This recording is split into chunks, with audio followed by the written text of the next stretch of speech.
আর মাত্র কিছুদিন পর বাবার হোটেল ছেড়ে দিতে হবে। বাবার হোটেল ছেড়ে নিজের হোটেল যেয়ে উঠতে হবে। আসলে পড়াশোনা করে আজকে 12 বছর, দীর্ঘ 12 বছর পড়াশোনা করলাম। পড়াশোনা করে দীর্ঘ বাবার মুখে দাদার বাবার একটু বোঝা হয়ে গেলাম। এবং বাবা অনেক আমাদের জন্য অনেক খেটেছে, অনেক পরিশ্রম করেছে। এখন নিজের পায়ে দাঁড়াতে হবে এবং নিজের জন্য কিছু করার চিন্তা ভাবনা করতে হবে। কারণ এখন আমরা যারা এসএসসি পরীক্ষার্থী আছে বা স্টুডেন্ট বা পরীক্ষার্থী আছি, সবার ম্যাক্সিমাম সকলেরই পড়াশোনা সে বা কারো পড়াশোনা এসএসসি পর্যন্ত, আর পড়াশোনা হবে না। যাদের পরিবারের সামর্থ্য তারা ভার্সিটিতে পড়াশোনা করাবে, এবং যাদের পরিবার সামর্থ্য না, আমাদের মতো নিম্ন মধ্যবিত্ত, তাদের আর ভার্সিটিতে পড়ার সামর্থ্য মানে স্বপ্নটা থাকবে না।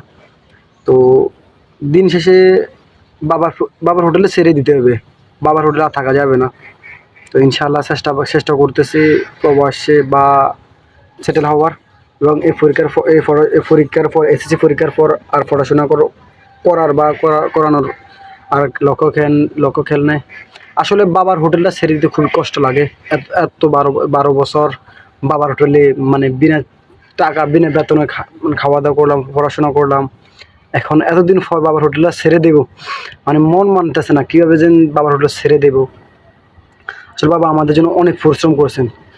উনি ওনার মাথার ঘাম পায়ে ফেলে আমাদেরকে মানুষ করছে, আমাদেরকে বড় করছেন। ওনাকে তো আর পরিশ্রম করতে দেওয়া যায় না। এবার হয়তো বাবার বোঝাটা নিজের মাথায় নিতে হবে এবং বাবাকে একটু রেস্ট দিতে হবে। বাবা দূর প্রবাসী থাকেন, অনেক কষ্ট অনেক পরিশ্রম করেন, হয়তো আমরা নিজ চোখে দেখি না, কিন্তু উনি যতটুকু পরিশ্রম করে এখন হয়তো বুঝবো পরিশ্রম কী এবং পরিশ্রম কী জিনিস। এই জিনিসটা বোঝার চেষ্টা করবে এবং গ্লানিগুলো নিজের মাথায় নিতে হবে। পরিবারের চাপ এবং ফ্যামিলির চাপ কী তা আগে জানি না, এবং কিছুদিন পর হয়তো বুঝতে পারবো পরিবারের চাপ মানে কীরকম হয় বা কীভাবে হয়। আসলে পরিবারের চাপ না, একটা দায়িত্ব। আমাদের দায়িত্বটা মাথায় নিতে হবে সবার। আমরা যারা পুরুষ আছি এবং ছেলে আছি, যে ফ্যামিলি যারা বড় ছেলে, তাদের সবার আগে দায়িত্বটা নিতে হয়। এবং হয়তো আর বেশি দিন না, হয়তো আর মাত্র 20 দিন পর পরিবারের দায়িত্ব নেওয়াটা শিখতে হবে। তো সবার উদ্দেশ্যে একটা কথাই বলবো, আমাদের মতো যারা বড় ছেলে আছেন, ফ্যামিলি বড় ছেলে, এবং যাদের মাথায় পরিবারের দায়িত্ব এবং কর্তব্য, আসলে আমার দুঃখ বোঝার কেউ নাই। আমরা যারা পরিবারের বড় ছেলে আছি, আমাদের স্বপ্ন বলতে কিছুই নাই। কারণ দিন শেষে যাদের বাবা সচ্ছল এবং যাদের বাবা আর্থিকভাবে স্বাবলম্বী, তারা হয়তো এতটা কষ্ট বোঝে না। কিন্তু আমরা যারা নিম্ন মধ্যবিত্ত, তারা পড়াশোনা করা যায়। যারা আমাদের মতো যারা মেধাবী, মানে একদম মেধাবী, যারা সবসময় পড়াশোনা নিয়ে পড়ে থাকে, তারা হয়তো পড়াশোনা করতে পারে।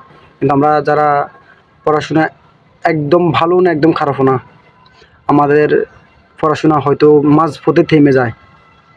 কিছুটা পথ ফাড়ি দিলে হয়তো আমাদের পথটা থেমে যায়। তো সবাই আমার জন্য দোয়া করবেন। কিছুদিন পর হয়তো দূর প্রবাস চলে যাব বা বিভিন্ন চাকরির খোঁজে বের হব। বাবার এটা মানে বাবার হোস্টেলটা ছেড়ে দিয়ে খুবই কষ্টসাধ্য হয়ে যায়। যে 12 বছর কাজ না করে কাম না করে খেয়েছি, এখন হয়তো বাবার বোঝাটা মাথায় নিব। বাবা কীভাবে পরিশ্রম করে তা শেখার চেষ্টা করব। এটা আমাদের নিতে হবে, এটা কিছু করার নাই। তো সবাই দোয়া করবেন আমার জন্য। আল্লাহ হাফেজ।